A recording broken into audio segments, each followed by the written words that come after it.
Предсказанието на орисниците. Някога, много отдавна орисниците предсказвали на хората, както как ще живеят, така и кога и как ще умрат.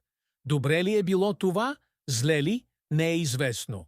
Но ето какво се случило на един човек, на когото орисниците предсказали, че ще умре от змия, от дърво и от вода. Майката, като чула как орисали момчето й, изтръпнала и дълго мислила как ще се случи тази работа. Мислила, но не можала да измисли и споделила с мъжа си.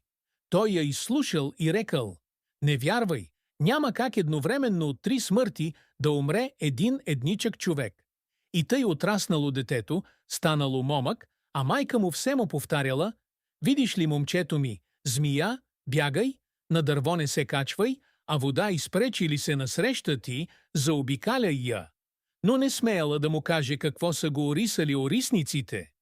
Веднъж младежът се връщал от пазар и видял високо дърво, под което поседнал.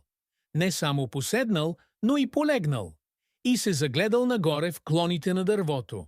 И какво да види? Огромно гнездо на върха на дървото.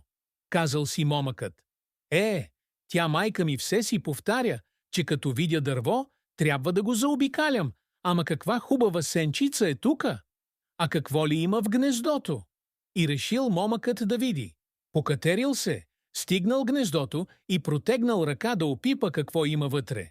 Да, ама вътре се била свила отровна змия и го ухапала. Момъкът се уплашил, като усетил болката, отпуснал ръце и полетял от дървото надолу.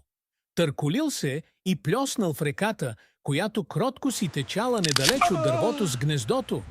Не само, че го ухапала отровна змия, но и се удавил горкият. Когато намерили тялото му в реката, майката рекла: „Прави били орисниците, точно както отредиха. Това го уби дървото, змията и водата. Тъй, че от своята орисия никой не може да избяга, даже когато е тъй чудновата, както на моя син.“